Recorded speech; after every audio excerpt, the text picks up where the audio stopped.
Brandon today.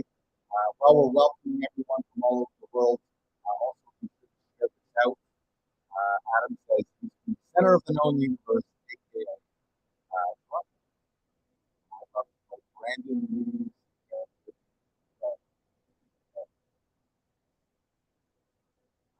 Adam Denton today. Stop. Before we get started, I know we've got people from all over the world, so I'm welcome everyone. Do this only a couple times per year. So thanks for training. Adam Denton says,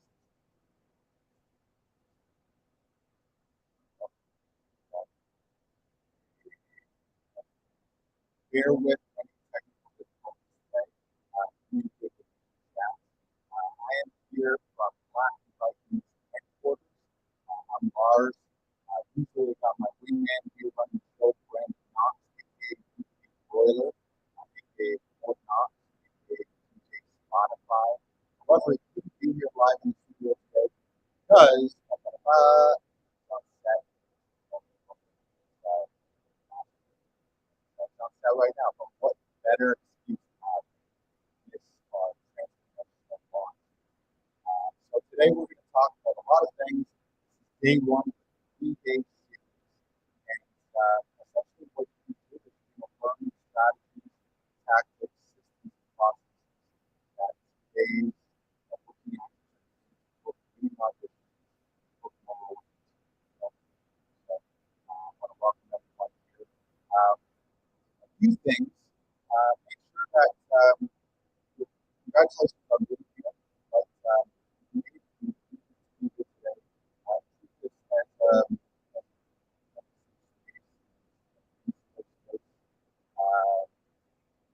close out your other tabs that have been going on. Let's just be here. Ideally, we would all be in a room, but we'll have to live it right now.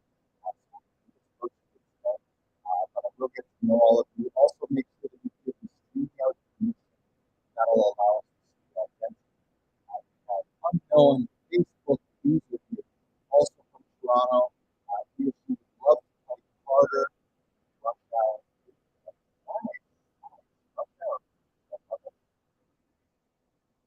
I don't think these days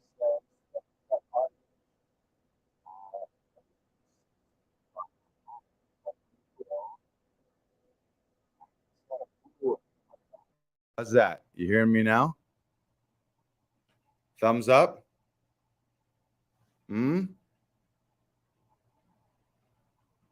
hello, hello. You hear me now? How's that, Daniel, Adam? Yes, there we go. All right. Like I said, bear with the technical difficulties. We are back. There we go. Everyone says, yes, yay, yep. Brandon says, yes, we can hear you. Yes, better. Adam says, that's perfect. There we go. I like that. Adam said, sounds like you're at the bottom of a well. Coming to you live from the bottom of a well. It's me, Larsy. Welcome to Audition Hero. We'll just start from the top again. That's the nice thing that we can do. Brandon, you can cut the beginning out. Welcome to Audition Hero 2.0, our transformational training where you're going to learn today's strategies that working actors are using to transform their auditions and book more roles in television and film. We at Actors Audition Club, what we do is we help professional actors record winning auditions without tech troubles, without stress or anxiety, without having to bug your family and friends, so that you can just focus on your craft, focus on playing, focus on performing, and put forth your best take in that audition. And ultimately so that you can book more roles in television and film. So pop off in the comments here before we get going. I want to know what city you're in right now and also what your dream role is.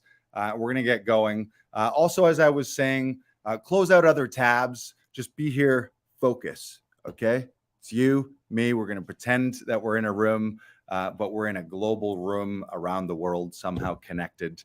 Also, another thing, before we get going, share this out right now. We would love that if you'd share that with your other actors. This is day one of a 3-day workshop series. Ideally, you're able to stay with us live all day long. we're going to go for maybe 60 to 90 minutes ish. But there will be access to the replays if you've formally registered. So if you just stumbled upon this today on Facebook, you can go to laughingvikings.com/audition hero and you register officially. That'll give you access to bonuses, to the replays, and ultimately to prizes. And we'll be able to stay in touch with you that way with everything that's coming down the pipeline. So what else? A little, this is the bookkeeping things that I wanted to take care of. Yes, share this out to your actor friends. Ultimately, what do we like to say here at Laughing Vikings? A rising tide lifts all boats. So share this out with your friends right now. Who we got watching here? We got a good chunk here. I like it. Oh, Brandon Knox says he is in North Bay right now. Attaboy. Adam Daniel Mazet, of course, from the Center of the Known Universe. Make sure that grab a pen, grab a pencil if you're old school, or you can do it new school and clackety clack on the old lapper if you're clacking on a lapper. Who's clacking on a lapper? I want to also do. I like to kick things off with a little fun and games. Adam Daniel Mazet, you're gonna play Die of Joy. Die of joy.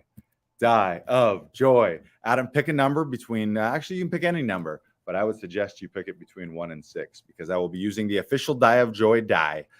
Let's get it going. Adam Daniel Mazet, right now, this is going to be for you to win a free audition session.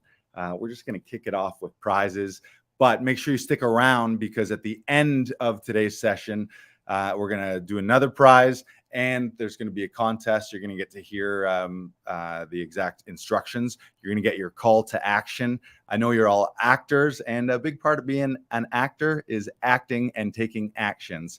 Adam Daniel Mazet says 3. He's chosen 3.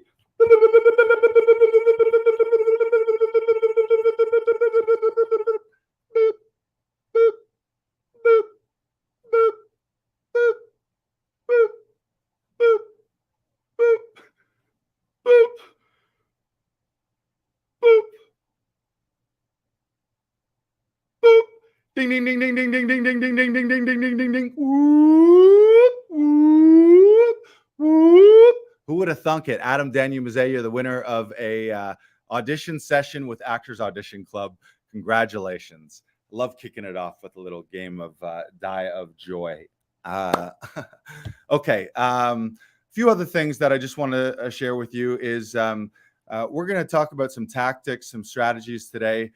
But really what I wish for you is that you have an intention coming into this. And that intention should be by the end of today, having a personal transformation. Or if not by the end of today, by the end of this, we'll be together off and on over the next 7 to 10 days through these through the 3-day workshop series. But we space them out. We're going to talk today on Thursday, then on Tuesday, July 26th, then Thursday, July 28th. I also do want to welcome people who are watching the replay. Maybe you're watching this super in the future right now, and you're like, July 26th, that was ages ago. Well, welcome. Now you're now watching the replay, and maybe this isn't live for you. But for everyone else who's live today, focus on staying present with us. Close out the other tabs. Just be here in a space.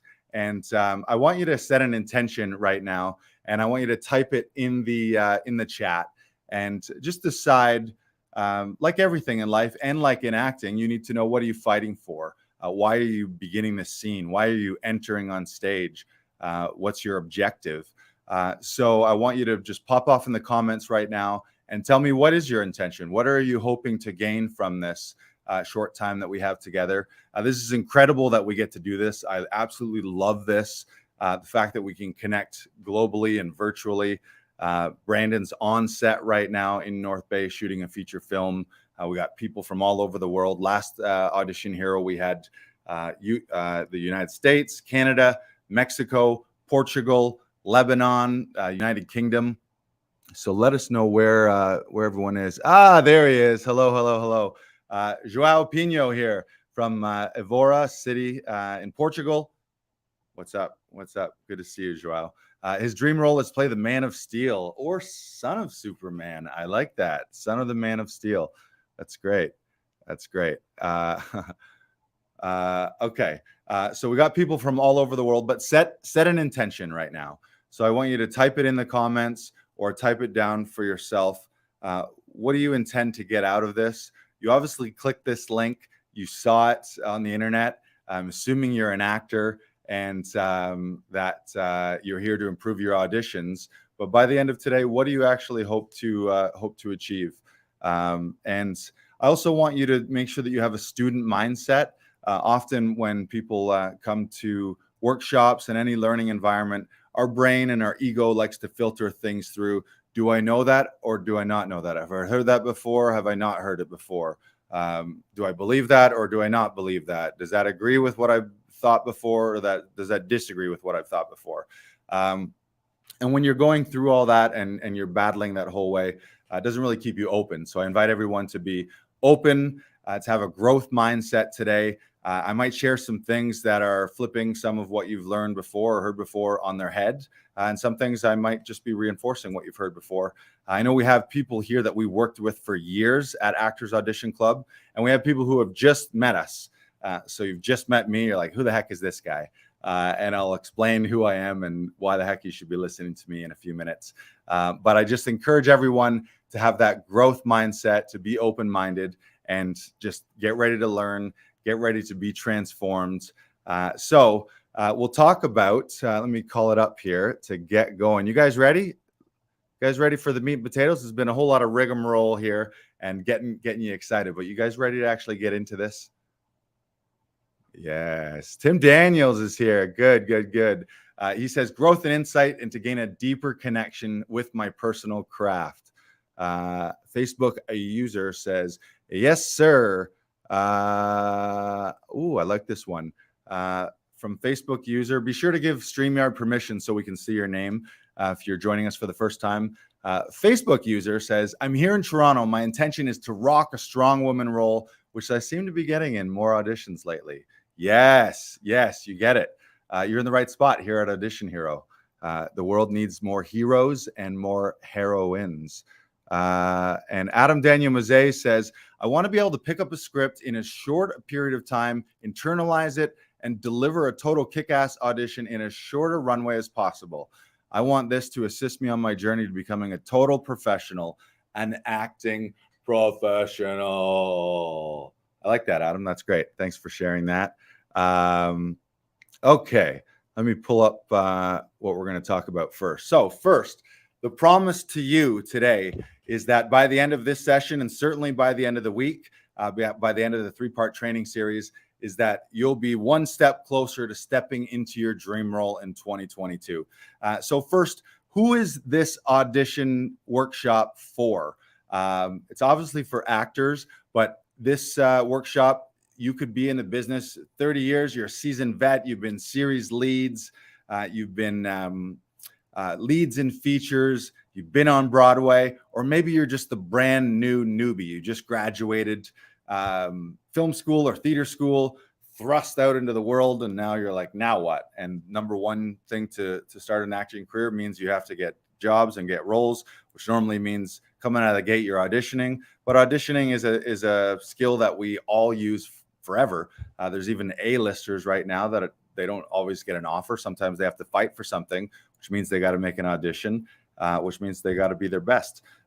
So it's for anyone, if you've ever had any stress and anxiety around self-tape auditions, if you've ever received an incoming email from your agent and then instead of being pumped about it, you're like, oh no, where am I going to shoot this? When am I going to shoot this? What part of my house am I going to do this? And is it going to be quiet? Is the construction going to be finished? Who am I going to bug? What family member am I going to get to be the reader? Do I have to rearrange my entire house? I got to slide my dining room table and take the paintings down and move lamps. And when am I going to do this? And when's the deadline? And am I going to have enough time to prepare? And all these anxieties and stresses and struggles. If you're also, maybe you're an actor who you are just frustrated in general, maybe not about your auditions, but your progress, and you're looking to level up. Congratulations on being here.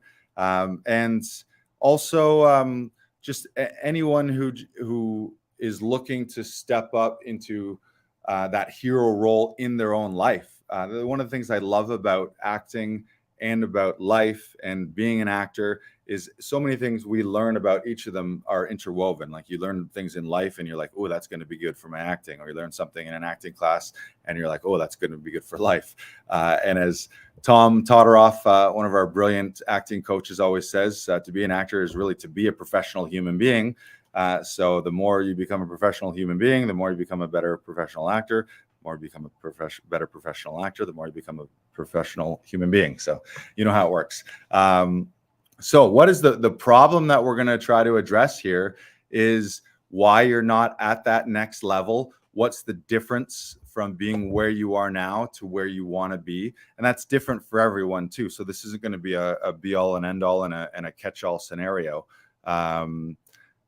Someone yelled in the comments, Tom Todoroff. I agree with you.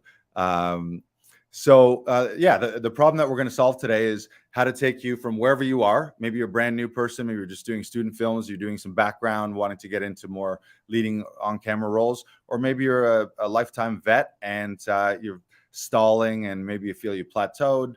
Or maybe you just need a little refresher. Maybe you're fucking crushing it right now, as I know a lot of you guys are.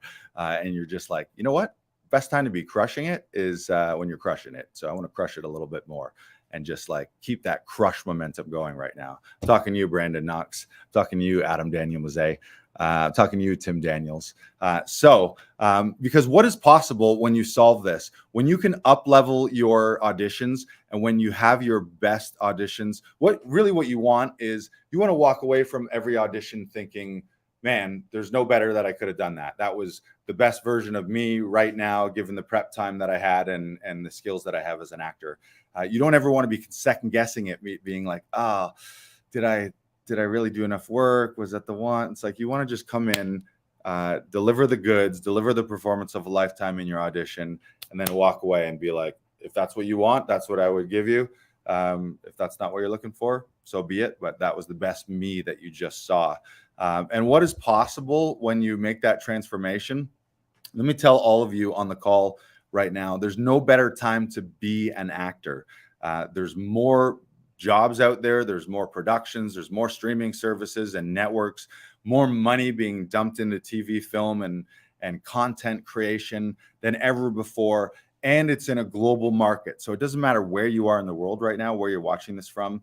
Maybe you're not in a large market like New York, LA, Toronto, Vancouver, Chicago, Atlanta, London in the UK, or you're international. Joao, for you, probably Lisbon. But it doesn't matter where you are because you can connect to people. You're going to connect with people here in this workshop remotely, and you can make things happen and you can self-tape. The brilliant thing about self-tapes is you can self-tape from a geographic location that isn't the same city that they would be holding in-person auditions in. So there's so much more opportunity, and you're only ever one audition away from your life changing.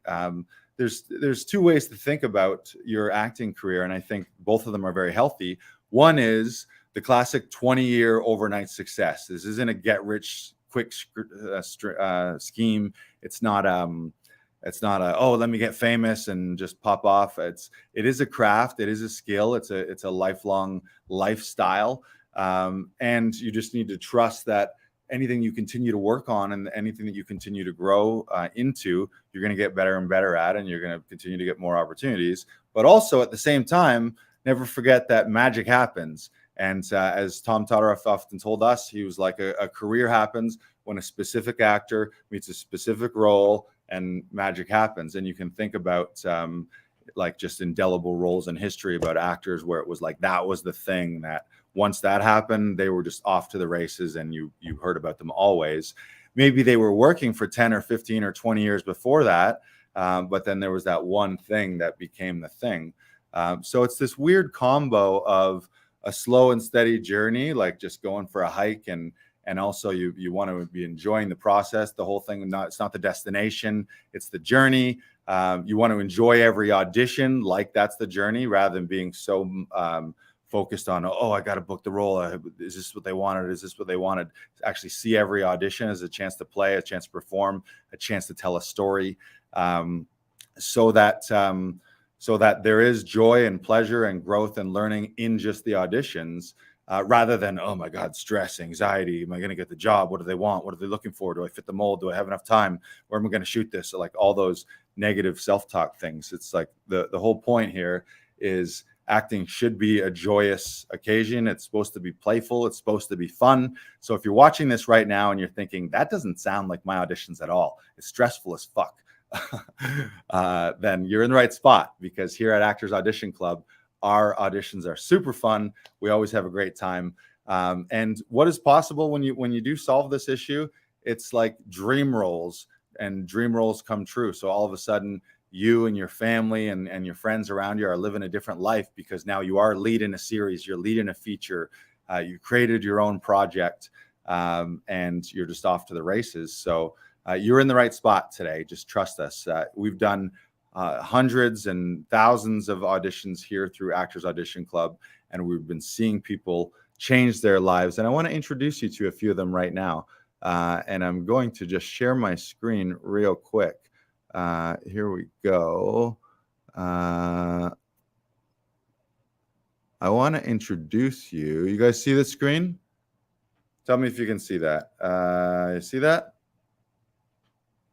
You see that? Thank you, Joao. Joao says, yes, Lars, thank you for that, for the motivation. It's the passion and to work hard on the craft, to be given the best commitment, passion for stories and a team. You got it. All right. Brandon says, yep, we can see that. So as I was mentioning, Actors Audition Club, through our Audition Hero workshop series and through our members, we've had members here where we're helping them record professional auditions without stress or without bugging their friends and family. And I want to just introduce you to a few of our members. Right here, we've got on at least my left, we got Chris Sandiford. Says, I can't picture doing this any other way. Truly, you've changed my life. It's just really fun to see you guys and work with you. You guys usually have a bunch of good ideas, so it doesn't stop with the technical. You'll make a lot of magic. And Chris Sandiford is one of our favorite people here at the studio and through Actors Audition Club. He, in the last, really since COVID, since the pandemic, a lot of people like the pandemic was the worst thing that ever happened to him. He's been crushing it since the pandemic. We love him here. He's a great actor. He's a great human. So much fun. He's been a series regular in What We Do in the Shadows. He was just in a blockbuster feature. Halle Berry was also in it, who I love. Halle Berry. Who doesn't love Halle Berry? Called Moonfall. And also he was a series lead in Melissa McCarthy's new series on Netflix, God's Favorite Idiot. And he just booked another series lead for a show that I don't know that I can say the name of, but it's a show being shot here in Toronto or in Hamilton here. He's another series lead on it's a sitcom. We love Chris Sandiford. And if you don't know him, you're going to know him real soon, because he's just on everything right now. And I want to show you Jareen Ignatius. Jareen was one of our winners. She was actually the runner-up of our last Audition Hero contest in our Audition Hero workshop in January. And she says, they treat my audition as if it's their own. I don't know what I would have done without them. It's like the universe knows exactly what I needed in every part of life. It was such a pleasure working with them. They were part of my success, and they've been with me since day one. Jareen's amazing. She's done a lot of work overseas. She has a lot of experience over in India and Bollywood. And then she came to Canada, went back to school, started learning. We actually met through Tom Todorow's Saturday workshop. And you can listen to her on episode 95 of her podcast. She's so inspirational. That podcast with her is like a masterclass in and of its own. So shout out to Laughing Vikings Live, the podcast. Make sure if you haven't subscribed to that, do that if you haven't done it already. And Phil Lutzi, another one of our favorites here. You might know Phil. He's been a series regular in Bad Blood. He was in New Eden and also Terrific Women. Phil says, my agents are always pleased with the quality. They work with you to enhance the performance, make suggestions, never rush. Booking online is easy, even same day. Membership saves you money. You guys always make great suggestions. and the things that I hadn't considered before. It's just fun. It's just fun to play. What a theme. What a good fun theme. Fun is fun, right? Everyone agree? Fun is like the most fun thing. Have you ever been having fun and then you're like, no, this isn't fun? You're never having fun. You're always like, ooh, this is really fun, right? You guys know what I'm talking about. So moving forward, I'm going to unshare the screen. You guys all saw that, yeah? How am I doing, Brandon? I'm doing 2 jobs at once today. Brandon's usually producing. He's usually clicking all the banners. But now he's up there watching from his trailer like a big wig. Congratulations. I hope the shoot's been going amazing. We obviously miss you here, but we're happy to have you on the show. So what are we going to talk about today? Here at Laughing Vikings and an Actors Audition Club, the thing that it can be a huge difference maker for everyone here is systems and processes. Adding systems and processes and structure into your training, into your audition prep, into your auditions as well. If you're doing it haphazardly, like if you're an actor right now and every time you get an audition request, it's always different. You're always shooting it somewhere different. It's always a new setup. It's always new equipment.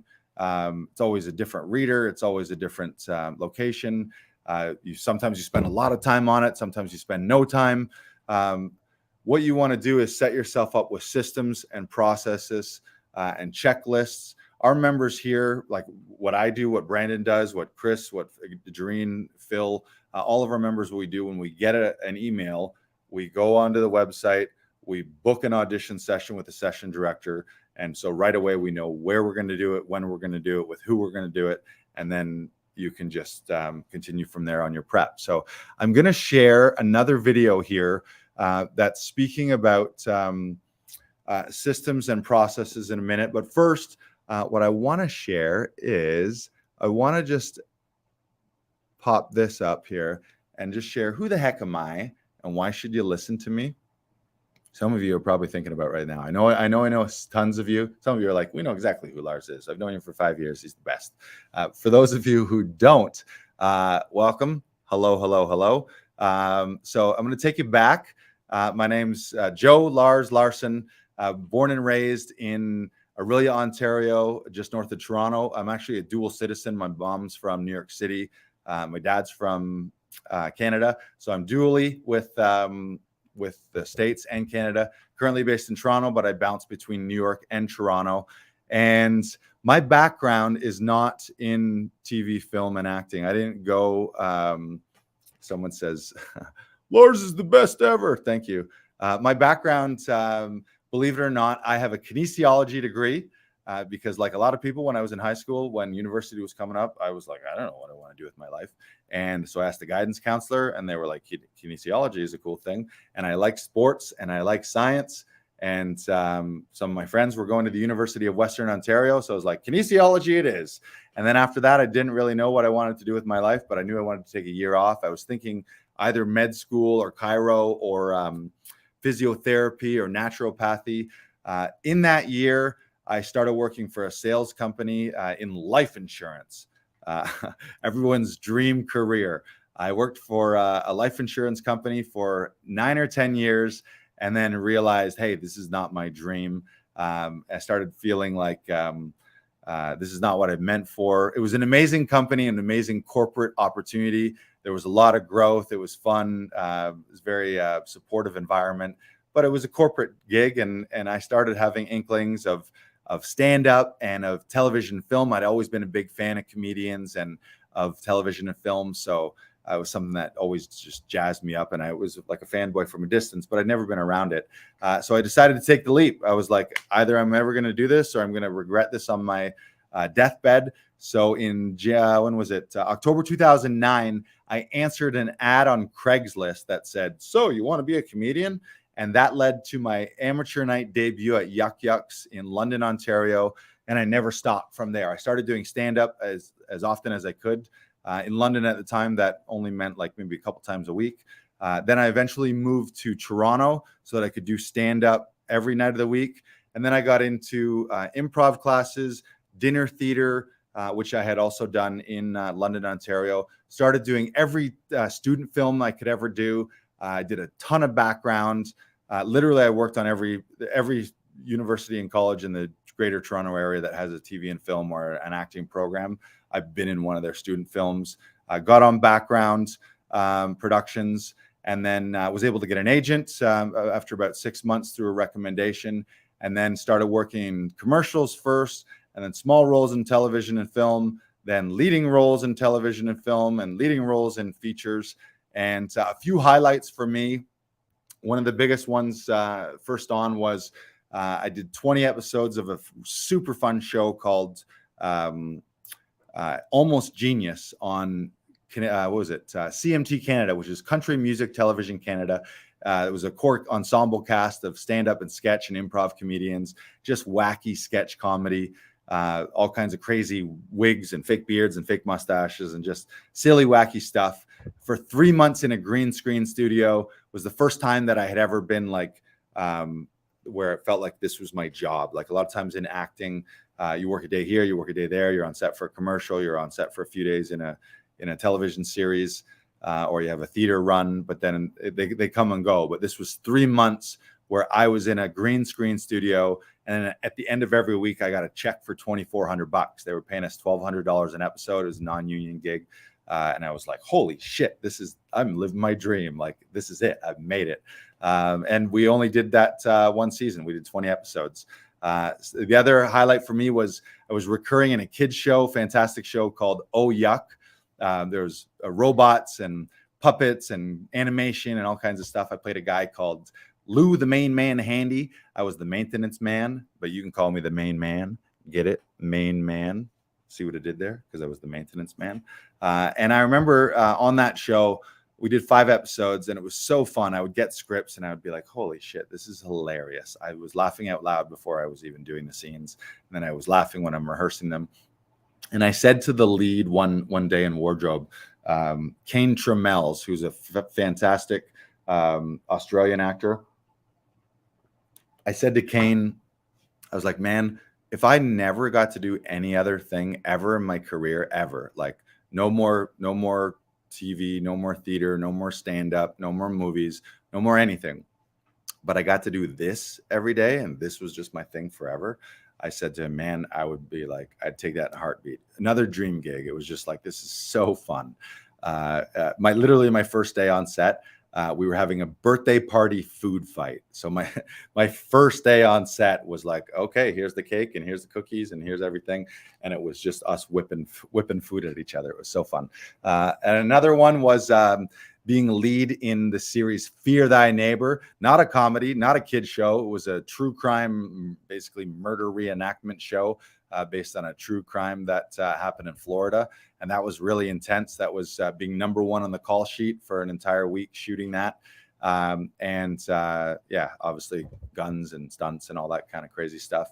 And another big one this was in March of 2020, right before the pandemic. I found myself eye to eye and toe to toe with Jason Momoa on his epic series C, set of my dreams. And I remember having the thought, like, I knew that I was only a day player that day. It was just a day player role, but I'm standing there face to face, biggest set I've ever been on, like probably 500 extras, 300 or 400 crew.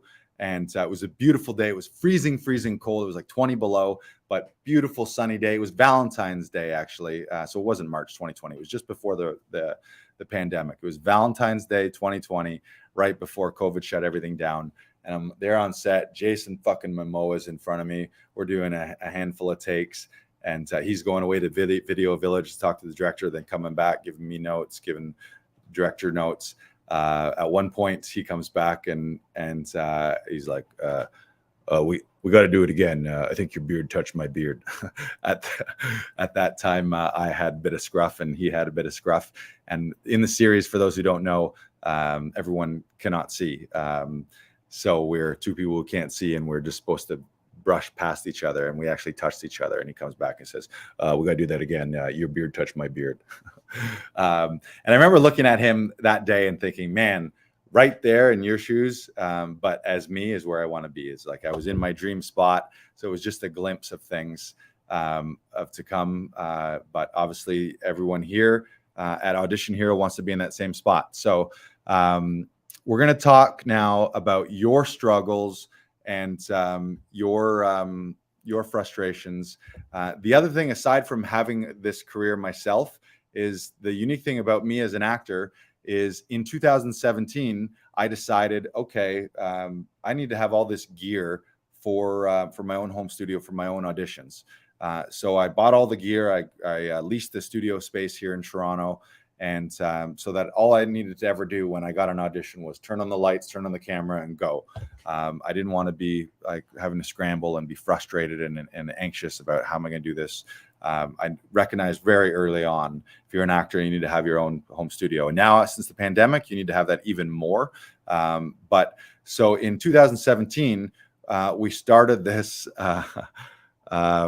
We started this studio here, Laughing Vikings, and Actors Audition Club. And what we started to do real quickly, I had an actor friend, Mandy May Cheatham. Shout out to Mandy May, Mandy Mayhem. And she was like, you know what actors really need help with? They really need help with self-tape auditions. It's such a pain in the ass.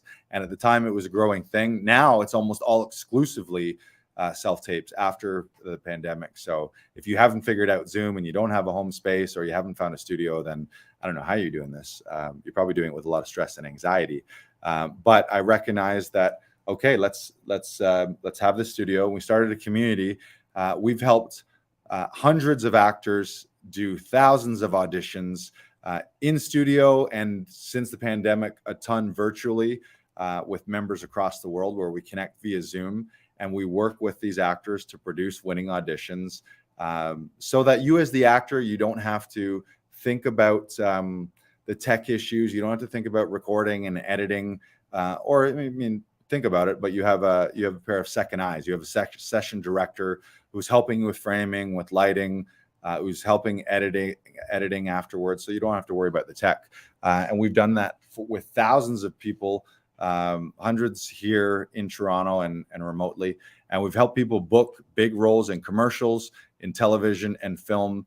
So that unique perspective for me, it's given me, I have all the experience from my own acting career, but also I've witnessed and been a part to thousands of other professional TV and film auditions, which gives me and all of our session directors, shout out to Brandon Knox, to Amy Emanuel, to Lucy Sanzi, to Katarina Vitkoff. They get to see the behind the scenes of casting, what casting directors are looking for, what the productions are looking for, how they want things framed, how they want the files to be formatted, what technical requirements they're looking for. Between doing that and helping people successfully book, we got a lot of success stories and a lot of testimonials and just a lot of info to share with you guys. So that's what today is going to be all about. So first, though, what I want to know about is your struggles and frustrations. I've got some things locked and loaded that I'm going to go over with you, but pop off in the comments right now. When it comes to auditions, what are you saying to yourself? If you have any frustrations, problems, or struggles, what I want to know is what are the thoughts going through your head? What are you saying to yourself? Or if someone were to take a video camera or like a bird's eye view, or if there was security footage of you in a day in the life of when you get a self-tape audition, what does the camera capture? So like, how are you doing these things? But specifically with the problems and the struggles. So let me know. I'm going to see here. My name is Trevante Thomas, 29. My goal is to have a lead role surviving the tough streets of Chicago. I struggle with self-tapes. All right. What's up, Chicago? Welcome, welcome, welcome, Trevante. Well, you're in the right spot. I'll go back here to Adam Daniel Mazet. Says, one of my best gigs ever was his recent appearance on Fear Thy Neighbor. Totally transformational. Chris Gleason says, I was referred to you by my agent, Terry Ritter, and I had the absolute best time doing my self-tape with Brandon. It was tons of fun and epic. All right. So let me know in the comments. Let's hear your specific struggles, frustrations, problems, obstacles when it comes to your self-tape auditions. And if the more specific you can be, the better. So what are the thoughts that go through your head when you're in one of those frustrating moments or moods, or when you're going through audition anxiety? What are the words you're telling yourself? What are the things that you're thinking?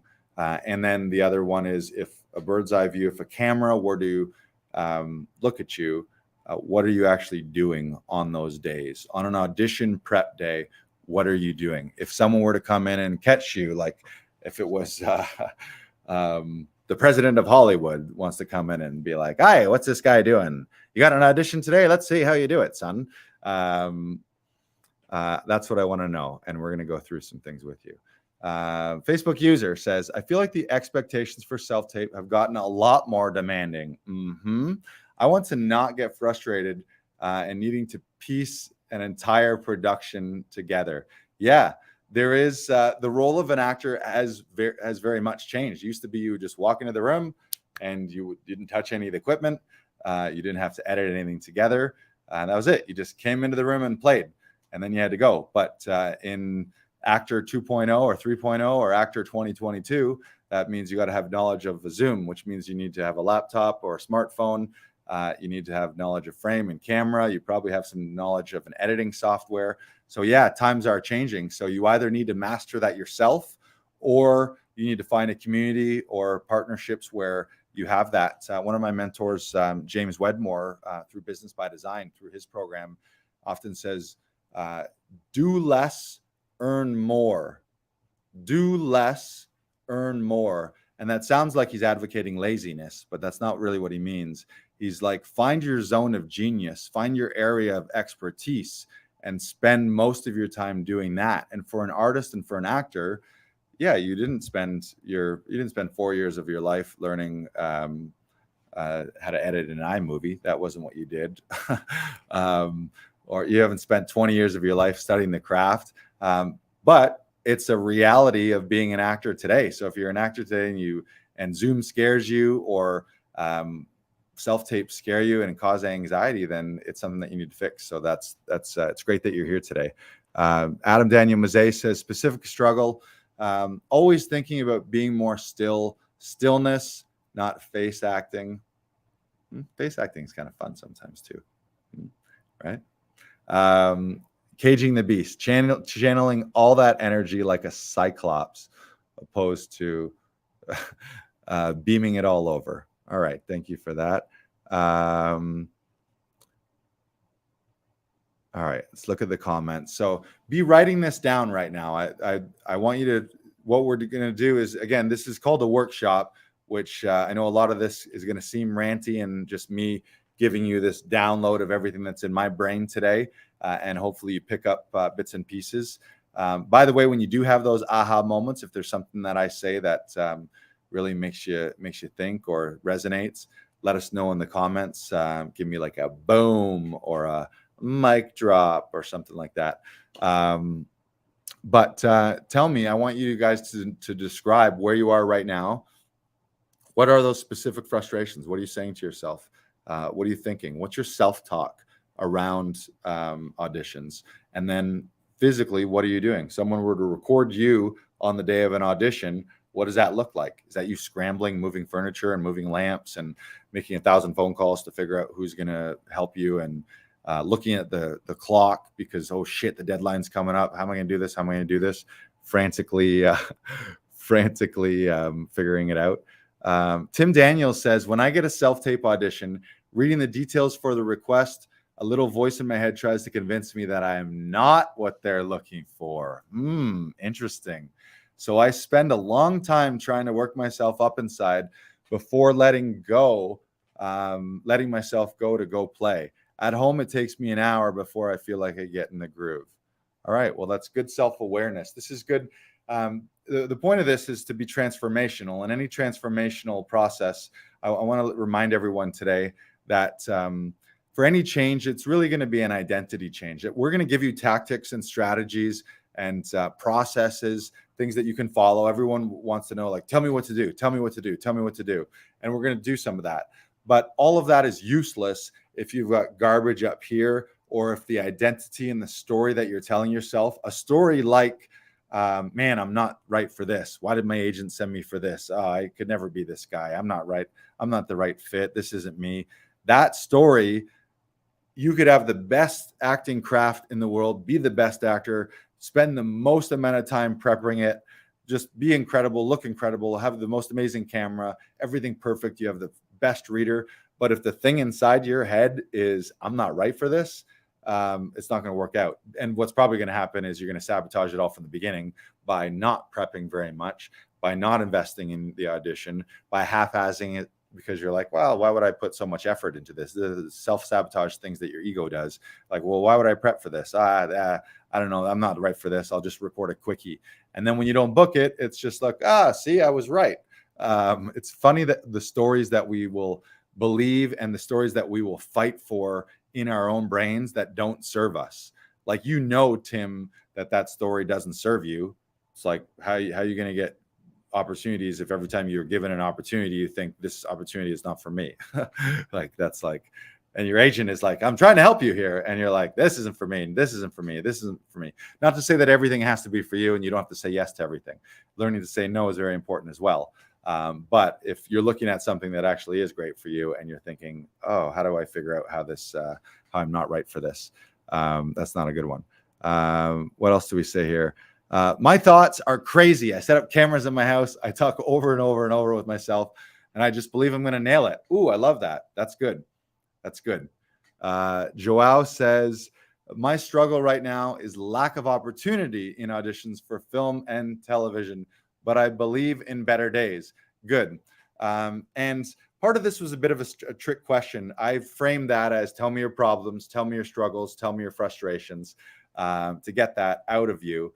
But also now moving forward, and as we step into the hero mindset and as we step into a growth mindset, you got to leave some of these stories behind. If every day, Joao, if you tell yourself every day, oh, I'm struggling to get TV and film opportunities, maybe you're thinking that because of where you are, your market. Maybe you're convinced that, oh, I have to be in New York or LA, which certainly there's tons of opportunities there. But if every day you tell yourself, oh, this isn't going to work because you got to start changing some of those stories. So again, we're going to give you some tactics, but also think about changing those stories to, maybe instead of saying my struggle is lack of opportunities, maybe you say, I am learning and growing and learning how to find more opportunities in TV and film every day.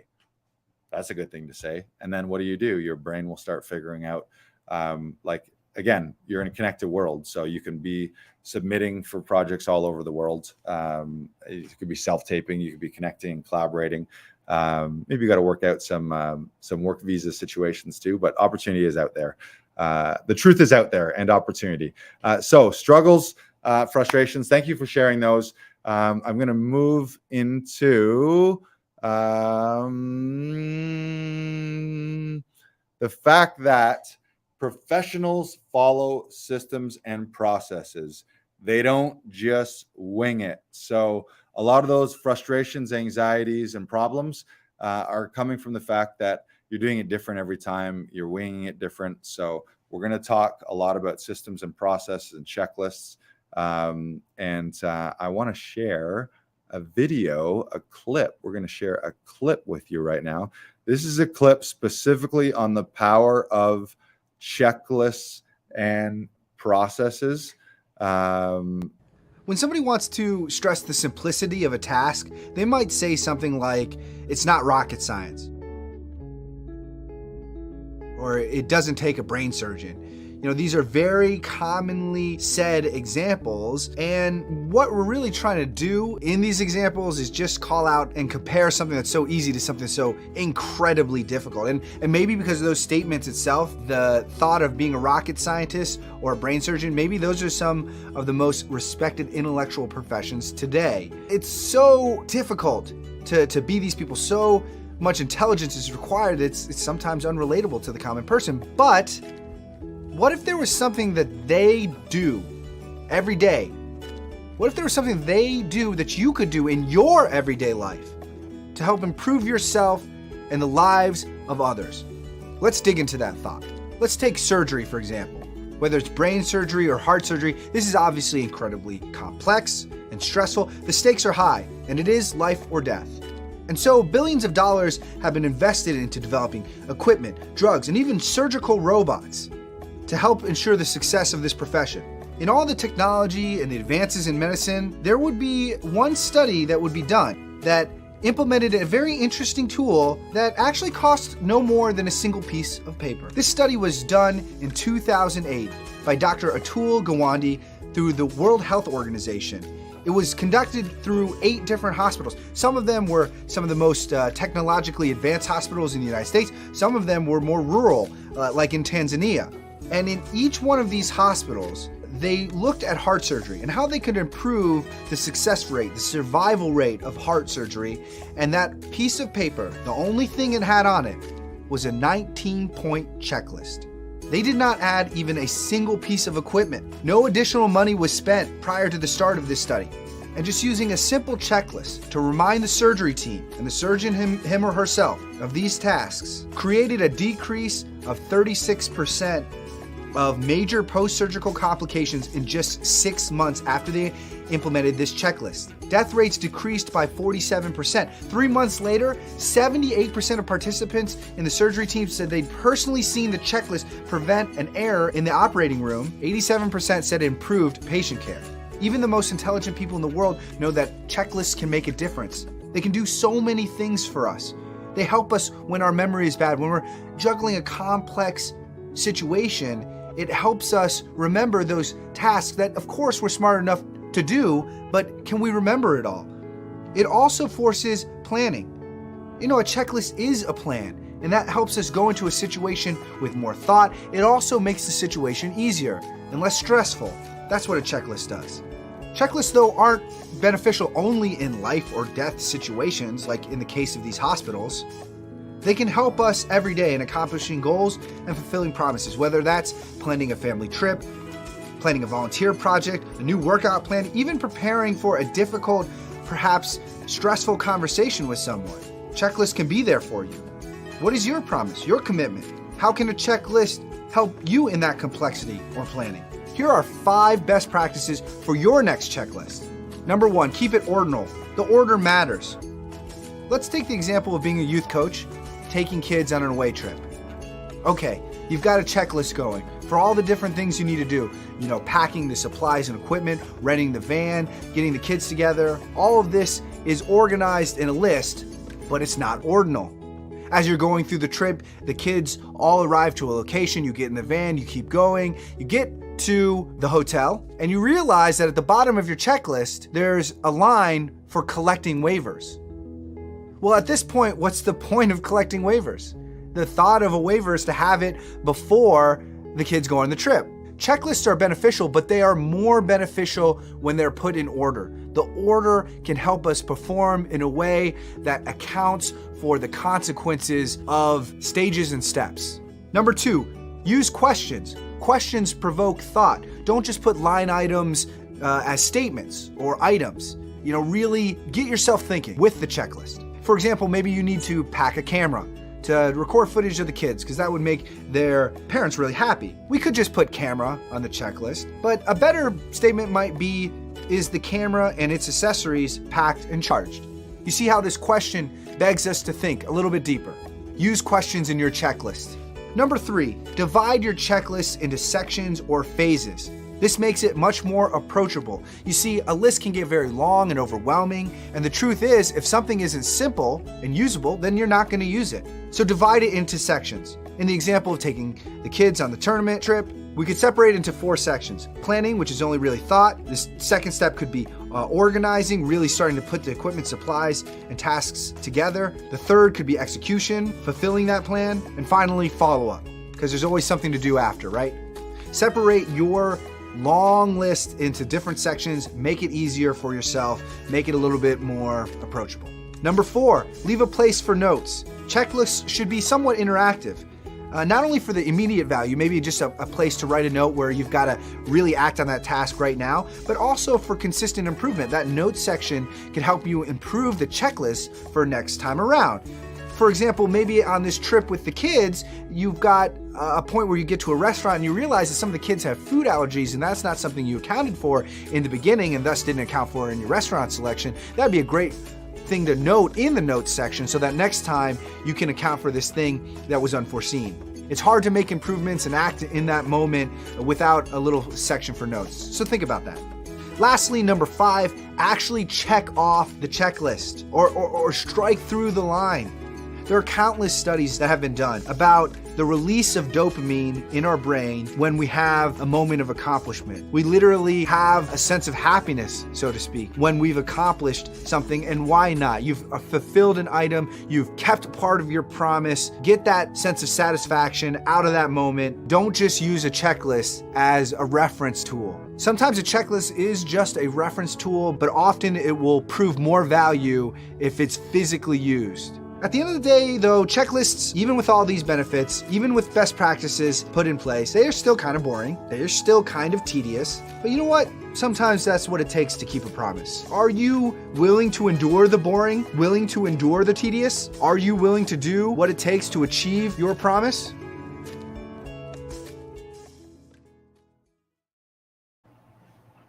Checklists, systems, and processes. Bottom line is professionals follow systems, they follow processes, and they follow checklists. Think about they use the example of a doctor.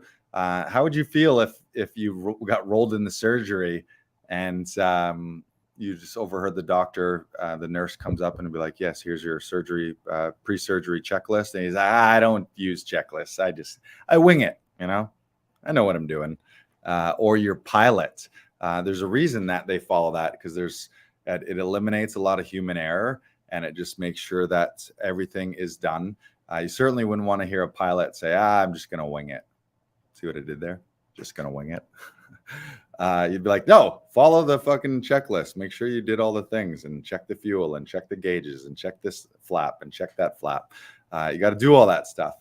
And that goes for you as an actor and even in your personal life as well. The more that you can systematize and processitize, I don't know if that's a word, but systematize and or processitize, implement systems, process, and checklists into your own acting life and into your own personal life, so that then you can release yourself from that decision making decisions and having to think, what do I do now? What do I do now? What do I do next? What do I do next? Having to make those decisions takes a lot of mental power to do that. And also you forget things. You think about plane crashes. How many times it's just something silly that the pilot didn't do, or something silly like the surgeon. I'm sure it's like, make sure you have all the instruments before you sew the person up. And if they don't skip that, if they do skip that step, then they're like, why is there still a scalpel inside this guy's torso? Well, it's because he didn't check that step. So you miss things. So on day 2, we're going to go a lot into systems and strategies and processes, all the things that have been helping our members and our actors book more roles in TV and film, and the things that we help them with so that they don't have to think about that. A lot of our members, they're not dealing with tech and editing, but we are. So we're going to give those tactics to you so that you can do this at home. Or if you're looking to be a part of a community, we can take care of some of that for you. So we're going to get into that. I also just want to address, though, some people might be thinking right now, oh, I'm an artist. I'm not a checklist person, or that's not my personality type, or my horoscope says I'm this kind of person. I'm more flighty and I like to blow in the breeze and do that. No, that's holding you back. That's a story you're telling yourself. It's funny, again, how we fight for stories about ourselves that are familiar, even if they're not serving us. So you hear someone say things like, oh, that's just the way I am, or, well, I've been doing it that way, or, well, you know me, I never blank, blank, blank, or, oh, me, I'm terrible at that thing. And you just fight for that instead of changing that story and changing that identity and having a growth mindset and changing. So what I would challenge those people who are thinking, oh, that feels restrictive to follow a process. Also, think about a filmmaker. Think about a director. How would you feel if you were an actor on a production and they showed up with 400 crew, this massive budget, and the guy was like, okay, what do you think we do first? What scene do you want to shoot? Where do you want to shoot it? What camera are we going to use? What lens do you want to use? Should we light it? wait a second, should you guys be wearing wardrobe?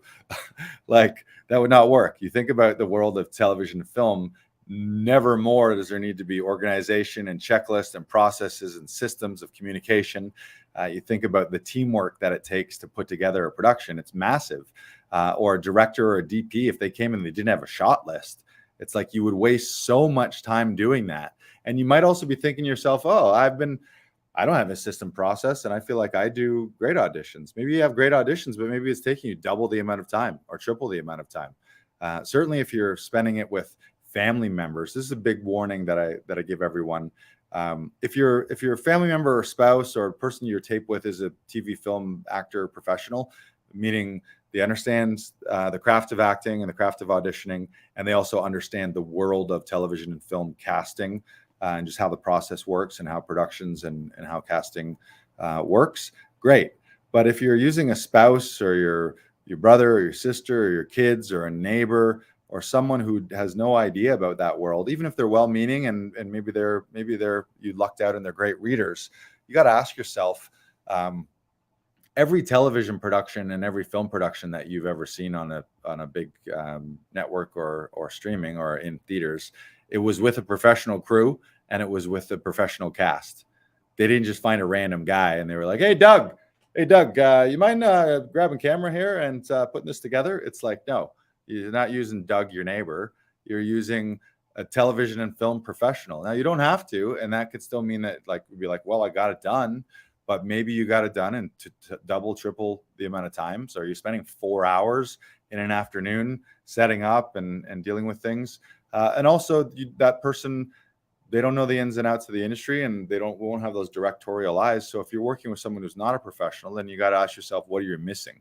Or what if I was working with another actor who spoke my language and could speak to me in acting and directorial terms rather than just giving me random thoughts and ideas that maybe aren't playable or aren't directionable, aren't actable.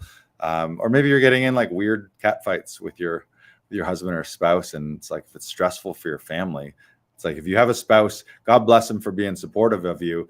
But if they got to support you and they got to be your reader and cameraman and editor and all that, and they got to somehow coach them, it's like, let the professionals deal with that and then focus on your personal life with that person, unless they are in the business. And if they're in the business, then great, you lucked out because you got someone who knows what to do. So I'm just trying to smash some of those. Like, can you guys think of any other reasons why you wouldn't think a checklist or a system would be better than just winging it? Adam Daniel Mazet says, are you willing to endure the boring and tedious in order to achieve your promise? Yeah. And this applies to preparation. It applies to rehearsal. It applies to actually on the day when you're shooting. It applies to after the audition. Much in the same way, like I love to use sports analogies. Some like if you go to the gym, you just know, okay, they're going to write the program down on this piece of paper, and do this many number of sets, this many number of reps, this weights. Next week, increasing it.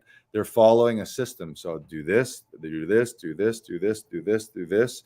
And then okay, if these are the inputs, if this is what you do, check, check, check, check, check. By the end, this is where you're going to get to. You're going to be stronger. You're going to be faster. You're going to be more flexible. You're going to be a better athlete. Or in the world of an actor, you're going to produce better auditions and better performances by following those checklists. So release the idea, I don't follow checklists or I don't follow processes. What it will do, having the discipline of systems and process and repeatable, actionable items so that when you get an audition, it's just on, baby. And you're just boom, boom, boom, boom, boom, until at the end you have this brilliant performance that you can be proud of. That's where you want to be. And when you have that process, it frees you up to then play. If you're the type of person who is like, oh, I got to be freewheeling and I'm more intuitive, that's all amazing. And as an artist, you want to be that way. And in the room between action and cut, it is supposed to be in the moment. You're just there now. You're not thinking about systems and processes. You're not thinking about the work. You're just being present with your scene partner. But if you have a process, that releases you to really just play and enjoy things. So hopefully that's making sense. Big on systems and processes. We're going to get into the depths of that in day 2 on Tuesday, the July 26th, if you're with us live. and we're going to help you actually set up your own audition checklist, what to do when you get the audition, how to prepare, what to do on the day, how you're going to be recording them, and then even a post-audition checklist, what to do after. So how do you reflect? How do you debrief yourself? Is there any follow-up with you and your agent and or casting? So we're going to go through all that in day 2 as far as the tactics and the strategies. But what I want to just talk about to wrap up today is there's no point learning the best strategies and the best tactics if your mind isn't right. Everything begins with your identity. Any transformation that you've ever made in your life that's been significant, it's because really you're not the same person anymore. Physically, maybe you are, but physically you're not, even because your cells regenerate. So you're not even the same person after, I think they say, 7 years or something like that. And some systems and organs and skin, for example, replace themselves even faster. But what I'm talking more so is not your physical body or your physical identity.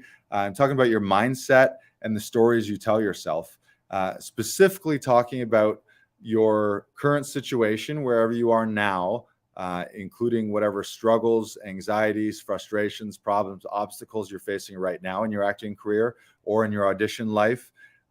Making that transition from that person to the identity of what we like to call the audition hero, where you're the hero of your own life, where you're the hero of your own productions, and stepping into that leading role. Because again, it's twofold. It's you always hear something that drives me crazy, and I get that it's well-meaning, but I'm going to buck the trend here a little bit.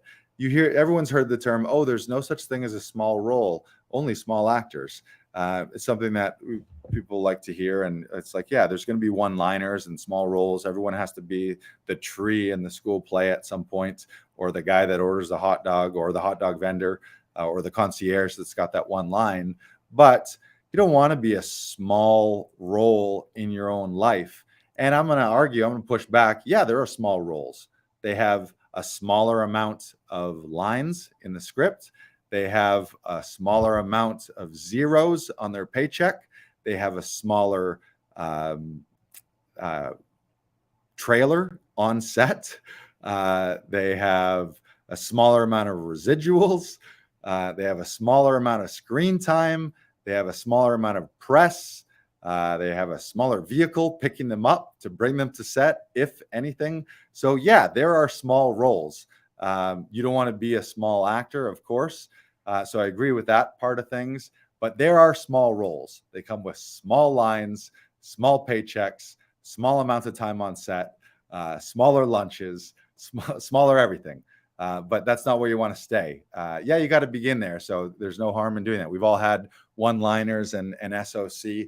But I'm going to make the, they say not to assume, but I will make an assumption here. And that assumption is that everyone on this call is here because your long-term aim is to get yourself to the point where you're a leading player in TV, film, and on theater stages, and leading in your own life. It's like, yeah, you can remain background, you can remain bit player. And if you think that that's who you are in your life, then you're right. But if you think that you aren't, then you have an opportunity to grow into something bigger, into that hero mindset. So the challenge for everyone is to move from struggle, frustration, challenges, obstacles, problems into who is the hero of the story? What do you need to learn? How do you need to grow? What do you need to let go of? What is your highest self that you need to get to? What do you need to implement? What do you need to change? What do you need to let go of? Who do you need to let go of to become that hero in your own life? So we're going to talk a little bit about that more to wrap up. But I just want to share this video specifically about the hero's journey. And as you watch this, I want you to think of two things. You can think about the hero in every one of your favorite movies and television series as an example. But I also want you to think of you yourself as the hero in your own life, wherever you are in your own life right now. And not only for yourself, but for your family members, for your friends, for your circle of actor, artist friends around you. I want you to, as you watch this video, think about who can you be to step up into that role model hero mindset and audition hero that I know you can. So let's watch this video here and we will discuss when we come back. Let me know about what you thought of it. So this is the hero's journey. Roll the clip. What do Harry Potter, Katniss Everdeen, and Frodo all have in common with the heroes of ancient myths? What if I told you they are all variants of the same hero? Do you believe that? Joseph Campbell did.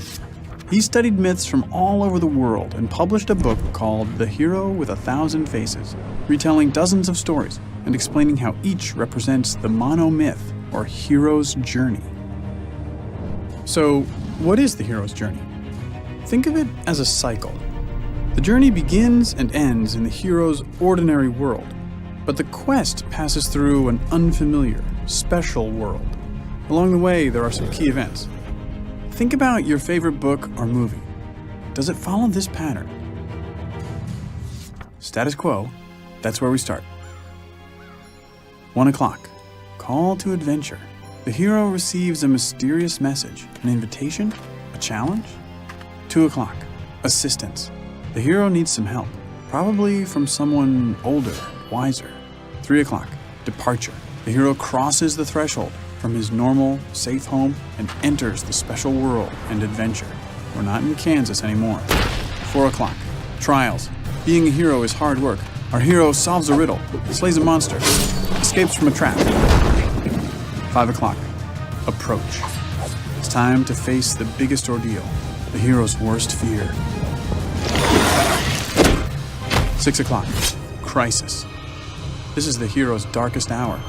He faces death and possibly even dies, only to be reborn. 7 o'clock, treasure. As a result, the hero claims some treasure, special recognition, or power. 8 o'clock, result. This can vary between stories. Do the monsters bow down before the hero, or do they chase him as he flees from the special world? 9 o'clock, return. After all that adventure, the hero returns to his ordinary world.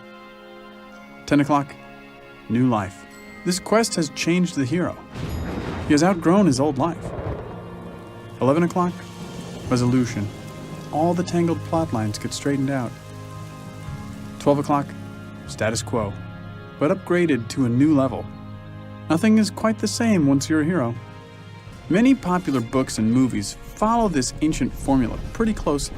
But let's see how well The Hunger Games fits the hero's journey template.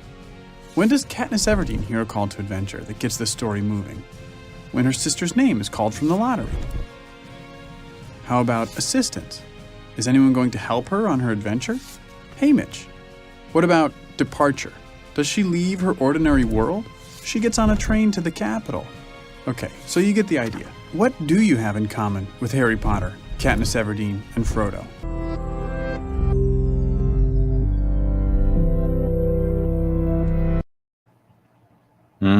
What do you have in common with Katniss Everdeen and Frodo? It's that you can make that hero decision. So congratulations, you're here today. So you've actually answered the call already. But we get that hero's call every day. And it's really every day when we wake up in the morning, we have an opportunity to say, okay, am I getting up and acting like a role model and acting like the hero of my own life and the hero of my own dreams? Or am I getting up feeling that the world sucks and I'm tired and why bother and all that kind of stuff? No, you're heroes.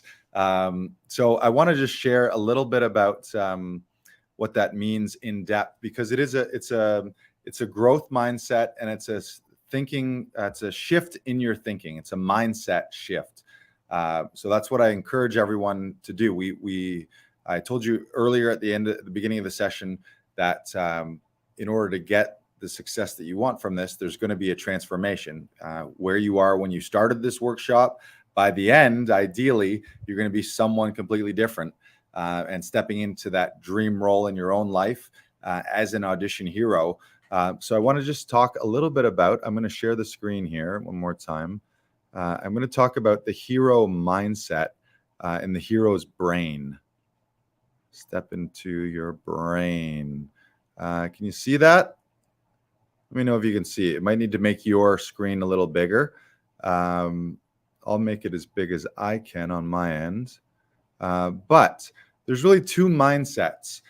So you can remain in a fixed mindset, status quo, wherever you are in your life right now. You don't need to be here. You don't need to change your auditions. You don't need to change your life. You don't need to change your career. You don't need to do anything different. You can stay exactly where you are right now by doing nothing.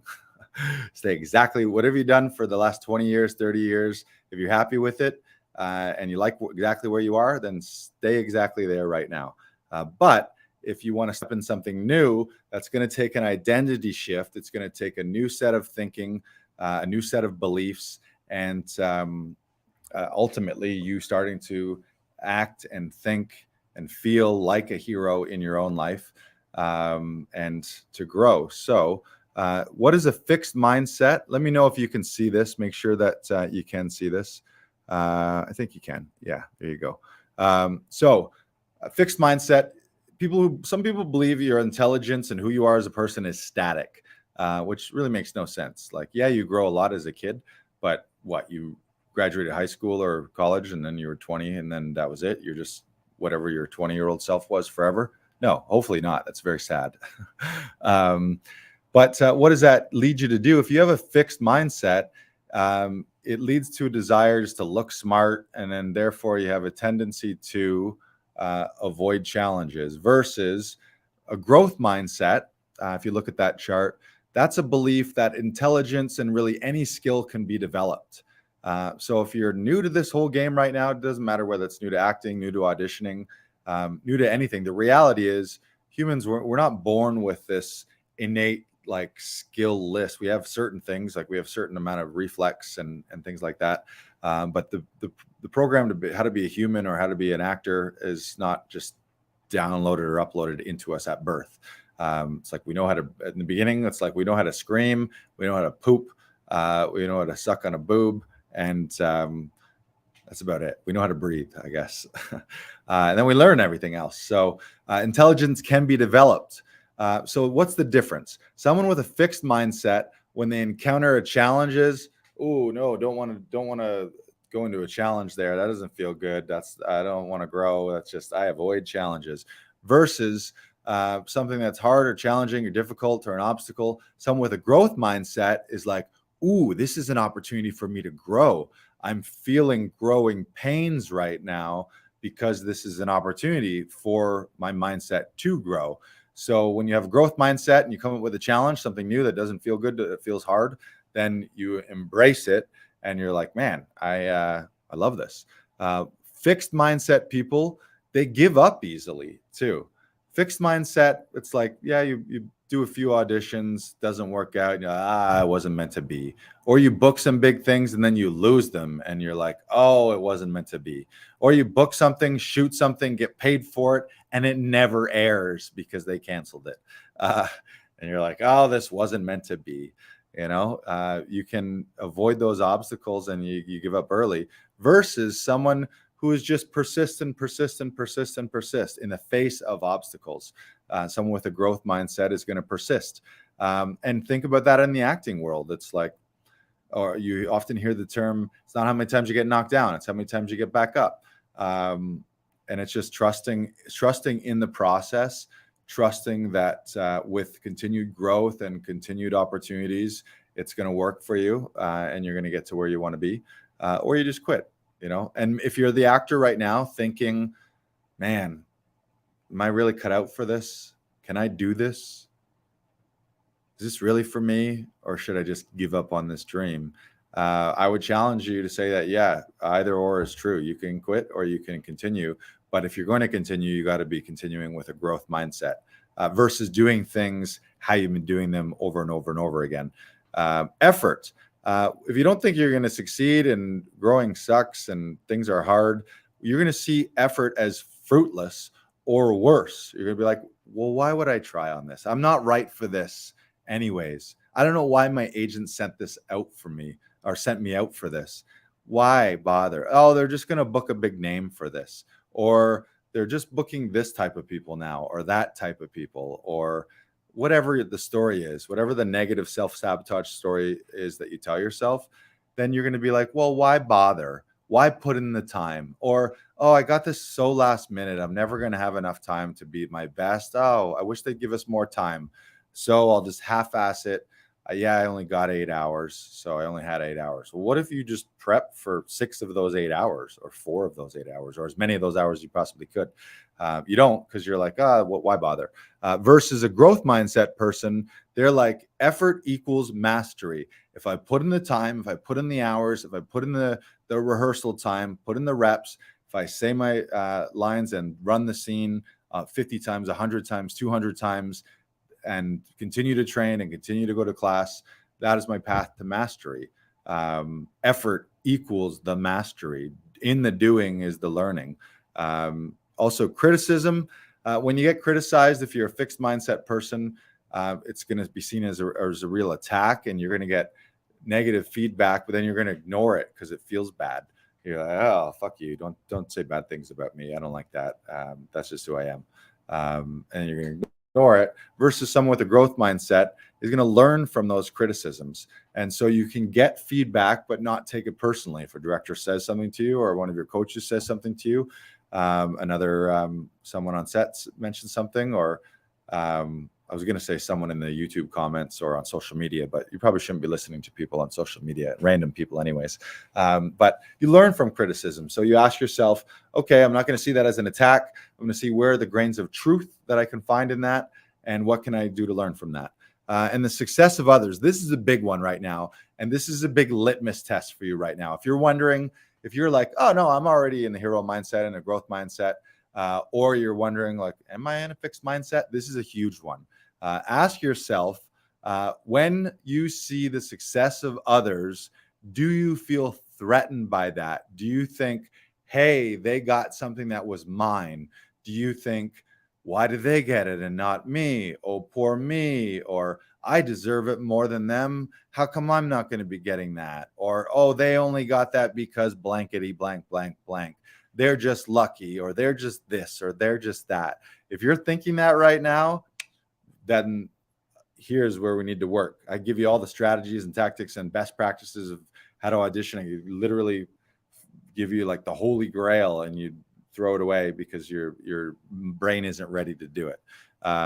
Versus someone who is growth minded, they find the lessons and inspiration and success of others. So they see the success of others. You see a friend, or for us, we see actors book big things here in our studio. I don't think, oh man, that sucks that he got it and I didn't get it. I think that's amazing, because I know him and he's doing well. And people I know, if they're doing well, that means my life is better. And I'm happy for them. And there's an abundance. Also, it's scarcity versus abundance. There's not a finite number of roles out there. And roles that you book are yours, and roles that you don't book aren't yours. Someone else booked it. If it was meant to be for you, then you would have booked it. Or maybe you needed to prep and prepare, and that's a lesson. The lesson is, why didn't you book that role? Well, your prep was shit, or you didn't follow the instructions, or you're just not at that level in your career to be a lead in the show right now. So you're not going to be able to carry a whole movie. So learn the lesson.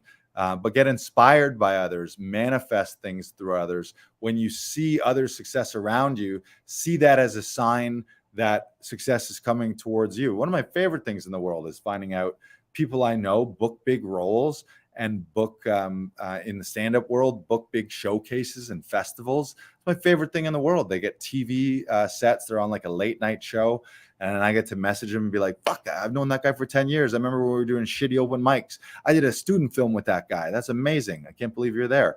And it's the idea of a rising tide lifts all boats. Just remember that. And that is a big litmus test. So the end result here in this chart is, you see, as a result, people with a fixed mindset, they're going to plateau early. They're going to achieve less than their full potential. And all of it confirms that deterministic view. It's this repeating cycle where it's like, see, it didn't work for me. Just like I told you it wouldn't work for me. It was like, yeah, it didn't work for you because you decided in the beginning it wasn't going to work for you. Told yourself that the story was that you weren't going to book it. You didn't put in any effort and rehearsal into it. You didn't follow any of the instructions. You didn't listen to any directions. and then great, you didn't get it. Congratulations, what a surprise. Versus the people who are growth minded. So that's the growth mindset. I'm going to pop back to the comments here and check with you. Okay, let me know in the comments. I'm going to stop this share. Let me know if that's resonating for you. Let me know where you feel you are on that spectrum of fixed mindset versus stepping into the hero mindset.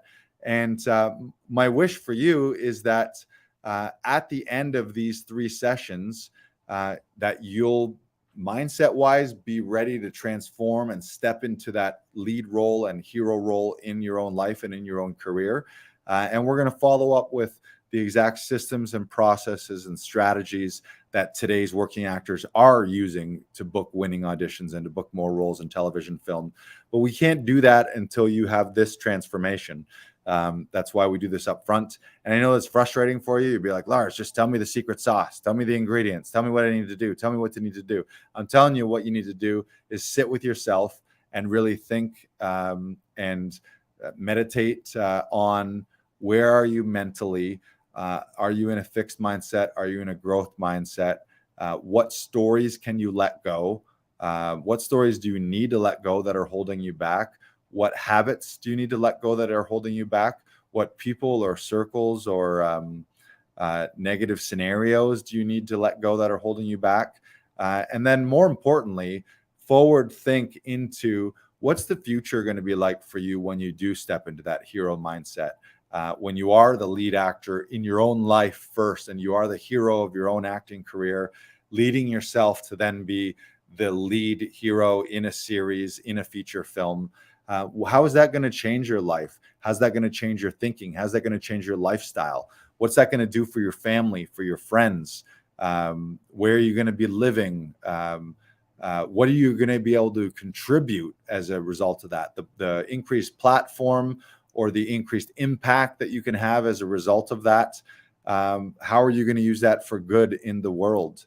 It's one of the most amazing things about being an actor is we get these public facing platforms that we're able to have big impacts. You see a lot of people go on to have charities and have charitable organizations and communities.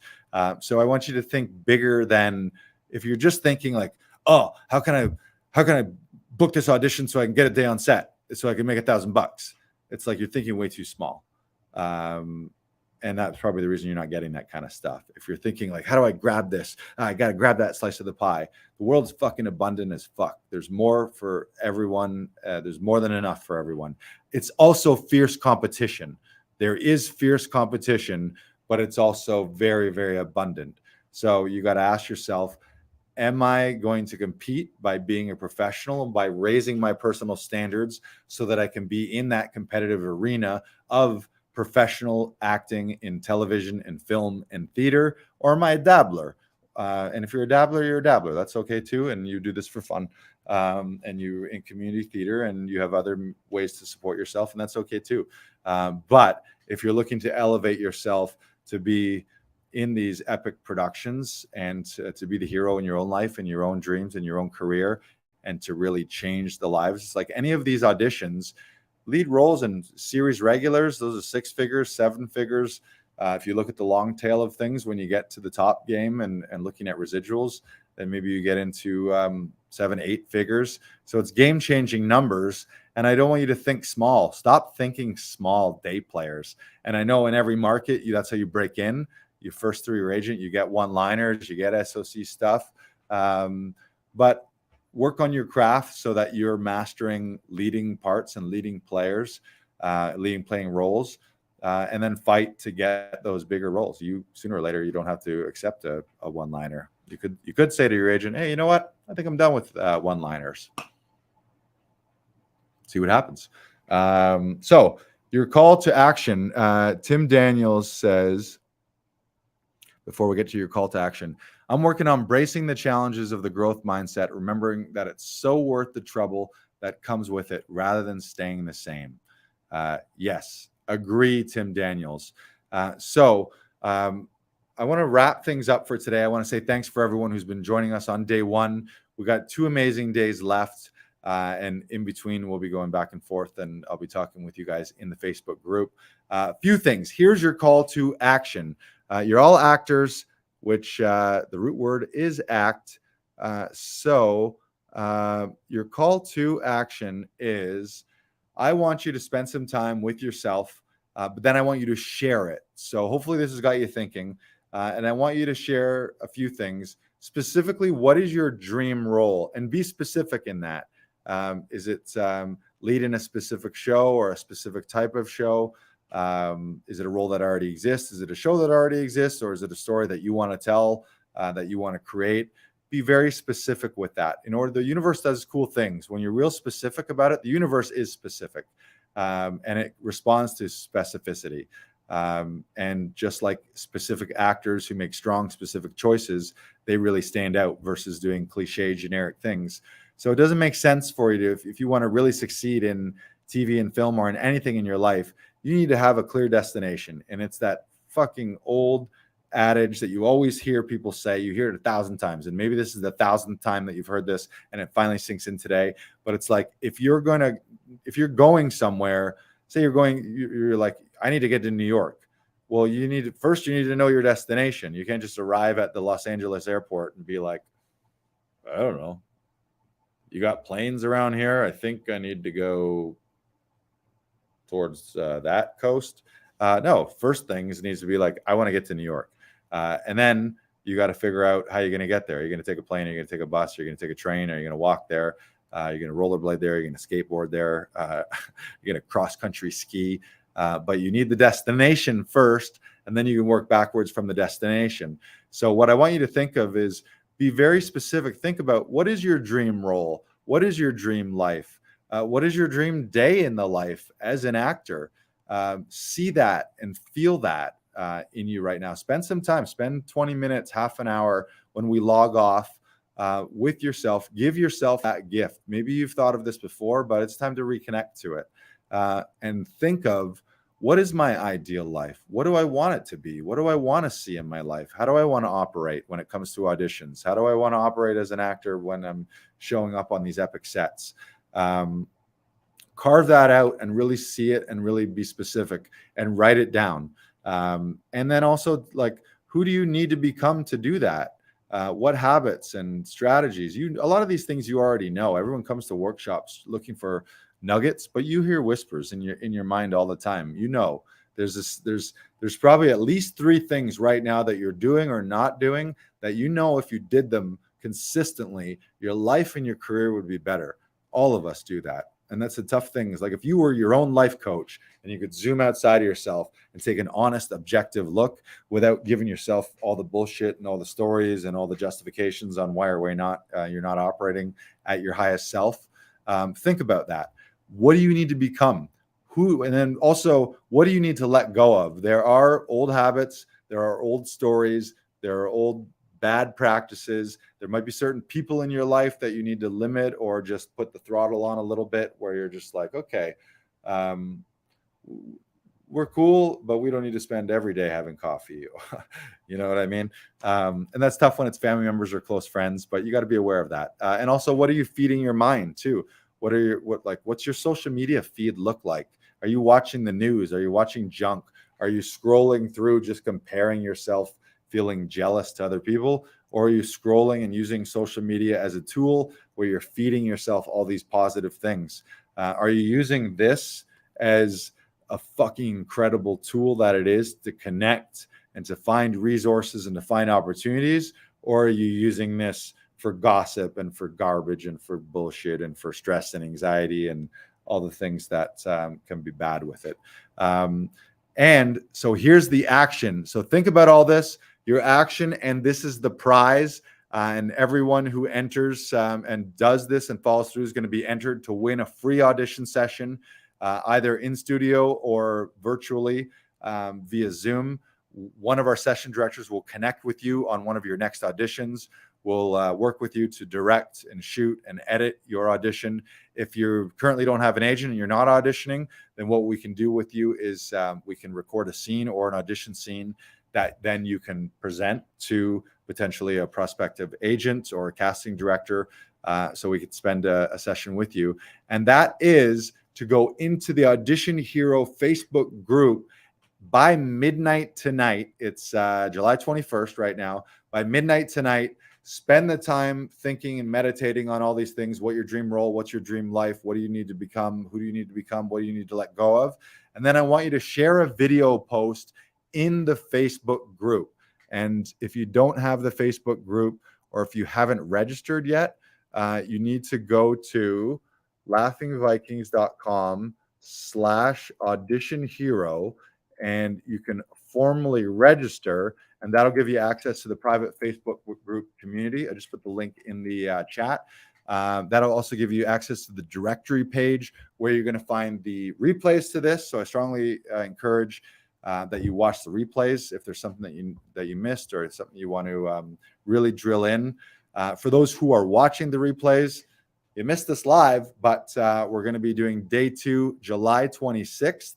And we'll foreshadow day 2 with you a little bit.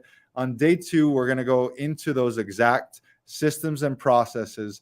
And by the end of day 2, the intention is for all of you to have developed your own audition checklist, systems, and processes, so that the next time you get an audition opportunity, which, by the way, could be the one that changes your fucking life, right? You don't know. Maybe it's 10 years from now, maybe it's 20 years from now, or maybe the next thing you see in your inbox is going to be the one you pounce on it, you crush it in your prep, and you're off to the races. So we're going to help you develop that checklist, that system, that process. By the end of day 2, you're going to have that, or at least have started your own. We're going to help you develop that.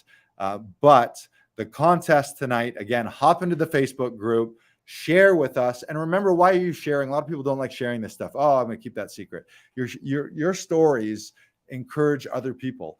That's a big reason I'm sure a lot of you are actors, is because you want to inspire, you want to tell stories. You want to be that story for a little kid who's like, oh my God, when I was a kid, I saw you and you were in this movie and it changed my life. That's why I wanted to become an actor. Or just that movie is something that got me through my darkest days. Like that, your performance right there. You're all in it to inspire, and that's what heroes do. So share your story to inspire other actors and to inspire other people. Let us know, what is your dream role? And if magical thing happens when you start putting shit out there, and it happens all the time here. And some of you know this already on this call because you've worked with us for a long time and you're familiar with the vibe here at Laughing Vikings and Actors Audition Club. For those of you who are just meeting me, some of you might think I'm wild and crazy and what the heck, this Lars guy. But you'll soon learn that we always used to joke. It was like, are we delusional? Are these just delusions of grandeur? And I said to a friend of mine at the time, I was like, yeah, but our delusions of grandeur come true. So are they delusions? When your dreams come true, they're no longer dreams. It's just reality. And my wish for you is to shift from dreams into reality. I've had the opportunity to be living my dreams for the last, since 2009, and really since 2012, 2013, doing it professionally. So now for the last 10 years, I get up and get to do what I want to do. And the majority of my day is involved in creative endeavors, doing stand-up, doing television, doing film, theater, coaching other actors, working with other actors, working with actors through Actors Audition Club and Audition Hero. And I love it. It's the best. And that's my wish for you, is to be able to get to that next level, especially if you're one where you may be working a day job or a Joe job that's sucking your soul. We want to nudge you in the direction of being able to do this full-time for the rest of your life. So share that story in the Facebook group. Once again, your dream role. What do you need to become? Who do you need to become? What do you need to let go of? And share that video post in the Facebook group. We're going to pick some of them. You're going to win a free audition session. That's got a value of up to $79 with one of our session directors, where a professional session director will hop on an audition session with you for an hour, and we'll craft a winning audition, something that you can actually submit if it's a real audition, or something that you can just have to showcase your ability the next time you need to show someone some of your chops. So this has been great. Let me know in the comments what you learned and what you felt good about today, what you took away from today, and what you're excited about. We'll take a couple minutes for any Q&A here. I'll stick around for a couple minutes. We did run a little long today. We had some tech issues, so thank you for sticking it out. Thanks to Adam Daniel Mazet and Brandon Knox, one of our audition heroes, for being in the hood and helping me with some of that tech stuff. Once again, my wish for you is to go from wherever you are right now, whatever your frustrations and struggles, obstacles and problems that you're having specifically relating to auditions in your acting career, is to step out of those stories and step out of that problem, frustration, anxiety mindset into your new hero mindset so that you can become the hero in your own life, the audition hero in your acting career, and eventually the leading role hero in the dream projects and dream roles that you desire. So thank you for tuning in today. Let me know if you have any final thoughts, any final questions. Make sure that I'll drop it in the chat here. Make sure that you have gone to the registration page. Oh, it is in the chat. The replays, for those of you who have registered, they will be in the directory, and you'll see that in the Facebook group. I'll share it. So give me a little while, and we'll have this replay in there. So if you missed it today live and you're like, oh my God, I couldn't get here because life was falling down around me, no worries. We've got 2 more days left to help you transform into the audition hero that you are. Make sure to share this out with your other actor friends. Make sure to enter the contest in the Facebook group to win the free audition session, and save the date, July 26th, this coming Tuesday at 2 p.m. We're going to go into it. We're going to talk about those specific checklists and processes. By the end of that session, you're going to have your own audition process, your own audition system, your own checklist, so that next time you get that massive opportunity, it's just flip on the switch. You go into automated acting machine mode until you've developed that performance of a lifetime in your winning audition that you've recorded. So that is the wish for you. Thank you guys for tuning in. This has been the best. I love doing this. I love that we have actors from all over the world doing this. And I think we just got to say goodbye now. Goodbye, goodbye, goodbye, goodbye, goodbye. All right. Don't forget to do your homework. Do your homework. And make sure that you've been registered as well. And we'll see you, Audition Heroes, on Tuesday for part 2. If you're watching the replays right now, do the homework and then move on to part 2. Don't get ahead of the, I was going to say, don't get ahead of the ball. Don't put the cart ahead of the horse. Do the work, do the work, do the work. Spend some time with yourself. You owe it to yourself. Give the gift of spending some time with your future highest self and that future audition hero. Reflect on that and live into that audition hero. That is my wish for you. That is the action, call to action for you. Joao says, thank you. Love you, buddy. It's great to see everyone. You're the best. Remember, you're only ever one audition away from changing your life. The next one could be the huge opportunity. The only question is, are you going to seize it by stepping into that hero mindset and becoming a hero, an audition hero? Good question. Do the homework. Go get registered. And we'll see you on Tuesday. We're going to play some more contests. We're going to play a little more Die of Joy. Tell all your friends. Tell a whole bunch. Tell them you just had a hippopotamus for lunch. What? Tell them you had a great time at Audition Hero. It's great to see all of you. I love you. You're the best. Thank you so much. And feel free to reach out on social in between. Comment in the group. Let us know what you're working on. Let us know your struggles. And make sure to post that video. Adam Daniel says Zoodles. Somebody got it. That might be a Canadian reference. If anyone was just wondering, what the hell did that guy say about a hippopotamus? There's an old Zoodles commercials, which is like canned pasta, kids pasta. All of them were in the shape of animals. And the jingle was, tell all your friends, tell a whole bunch, tell them you had a hippopotamus for lunch. So sometimes I bust that out, and I wonder if anyone got it. But turns out, Adam Daniel Mazet, you got it. Ding, ding, ding, ding, ding. You're a winner, Gagnon. All right, guys, you're the best. Thanks for tuning in. Remember, step into that hero mindset.